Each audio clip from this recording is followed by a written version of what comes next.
Hello বন্ধুরা, welcome to my channel. আজকে আমি দুপুরবেলায় খেতে বসেছিলাম। মায়ের ঘরে রান্না হয়েছে, আমি নিজেই রান্না করেছি। ভাত, উচ্ছে আলু ভাজা আর ডাল, ডিম আলুর তরকারি। এগুলো হচ্ছে আমি রান্না করেছিলাম আমার ঘরে। আর মায়ের ঘরে আজকে রান্না করে দিয়েছিলাম পাবদা মাছ সর্ষে বাটা পোস্ত দিয়ে, আর এখানে তেল পটল। তো এই দেখো, যেহেতু মা নেই কয়দিন ধরে, আমি রান্না করে দিচ্ছি। আমার ঘরে আমি রান্না করছি, মায়ের ঘরে রান্না করতে হচ্ছে, কারণ ভাই রয়েছে, বাবা রয়েছে, ওরা খাবে, সেই জন্য আমি খেতে বসে পড়েছি। ফার্স্টে উচ্ছে দিয়ে আর ডাল দিয়ে। দুপুরবেলা একা একা খাচ্ছিলাম, ভাবলাম চলো তোমাদের সাথে গল্প করব, আর খাওয়া হয়ে যাবে। কিন্তু দেখলাম পাশে আমার বাবা ফোন করছিল, খুব কথা বলছিল, ওই জন্য আর সেরকম ভয়েসটা আসছিল না বলে আমাকে আলাদা করে ভয়েস দিতে হচ্ছে। তোমরা দুপুরবেলা কী খাওয়া দাওয়া করেছো বলো। ওইটা দিয়ে তো হয়ে গেছে। এরপর আমি ডিমটা খেয়ে নিই, যেহেতু কালকে রান্না। ডিমটা থাকতো না, আমার মেয়ে বোনের বাড়ি গেছে, সেই জন্য ডিম রয়ে গেছে। ওর ভাগেরটা হঠাৎ করে নিয়ে গেছে ওকে ঘুরতে।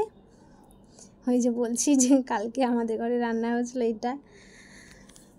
তো যাই হোক, এগুলো দিয়ে আমি এখন খাই। ডিমটা যা লাগছিল, রান্নাটা খুব খুব খুব ভালো হয়েছিল আমার খেতে। বাসি তরকারি তো মনেই হচ্ছে না। পেট ভরে ভাত খেয়ে নিয়েছি, আর আমার পাতে ভাত কমিয়ে রেখেছি, কারণ কি আমি এতটা ভাত খেতে পারবো না, আমি নিয়ে ফেলেছিলাম তাই। এই দেখো, পাবদা মাছ নিয়ে নিয়েছি, আগে মাছটা দিয়ে খাবো। কারণ কি মাছটা আমার সেরকম একটা পছন্দ হয়নি, আমি নিজেই রান্না করেছি, কিন্তু তেল পটলটা খুব সুন্দর হয়েছে, ওইটা দিয়ে বেশি করে খাবো লাস্টে। তা আগে মাছটা আমি খেয়ে নিই, ফিনিশ করে দিই, তারপরে বাদ বাকি। তো যাই হোক, তোমরা সবাই ভিডিওটা দেখো, আর যদি ভালো লাগে তাহলে লাইক কমেন্ট শেয়ার করো। আর আমি একা একা করছিলাম ফ্রন্ট ক্যামেরা, ওই জন্য সেরকম একটা ভালো ভিডিও আসেনি। ব্যাক ক্যামেরা হলে ভালো হয়, এবং আমার লাইটটাও ঠিক মতো পাচ্ছিলাম না,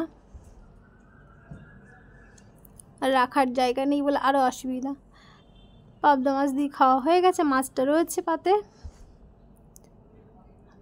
মাছটা একটু একটু করে খাই, কারণ ভালো লাগছে মাছটা। ভাবছিলাম ভালো লাগবে না, বাট তবু ভালো লাগছে। আমি মাছটা একটু কমই খাই, আমি ছোট ছোট মাছ বেশি ভালোবাসি, বড় মাছ সেরকম একটা পছন্দ করি না। পাবদা মাছটা তবুও ভালো। ছোট সাইজের মাছ না, এটা বড় সাইজেরই ছিল। দেখো কত বড় কাঁটা।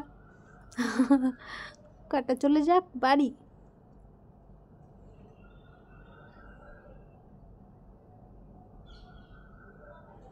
এরপরে দেখো, ভাত তুলে রেখেছিলাম, এখান থেকে অল্প একটু নিয়ে নিচ্ছি, কারণ আমি তেল পটল দিয়ে খাবো। তেল পটলটা সেই হয়েছে, এর আগের দিন করেছিলাম, আমার বর বলেছিল খুব ভালো হয়েছে, ওই জন্য আজকেও করেছি। তো ও সেরকম একটা খাইনি, অল্প একটু খেয়েছিল। ভাত খেতে বসে খাইনি, জানি না কেন, কী হয়েছে, কিন্তু আমার তো তরকারিটা দেখতেও ভালো লাগছে এবং খেতেও ভালো আছে। বিয়ে বাড়ির মতো, একেবারে বিয়ে বাড়ির স্বাদ। আমি রেখে দিয়েছি অল্প একটু ডিম, সে ডিমটা দেখাচ্ছি, দাঁড়াও। হিচকু উঠে গেছে, হিচকু আমার খুব হিচকি ওঠে, আমার জল নিয়ে বসতেই হবে, নাহলে হবে না। এই দেখো, হাফ ডিম খেয়েছিলাম, হাফ ডিম রেখে দিয়েছিলাম, জানি পটলটা শুধু তো খাবো। আর আমি চিংড়ি মাছ এখন ইউজ করছি না, কারণ আমার চিংড়ি মাছে অ্যালার্জি হয়ে গেছে। ওই 2 দিন থেকে শুধু তেল পটলই খেয়ে যাচ্ছি।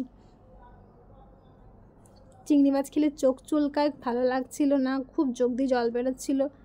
আমার মনে হলো চিংড়ি মাছ থেকেই হচ্ছে অ্যালার্জি। পুরো ফিনিশ হয়ে গেছে আমার খাওয়া দাওয়া, কমপ্লিট। মাছের কাঁটাটা বাই। তোমরা দুপুরে কী দিয়ে খেয়েছো অবশ্যই কমেন্টে জানিয়ে দিও। আজকের মতো টাটা, বাই, আবার পরের ভিডিওতে কথা হবে। ওইটাই বলছিলাম। তো যাই হোক, সবাই ভালো থেকো, সুস্থ থেকো, সাবধানে থেকো।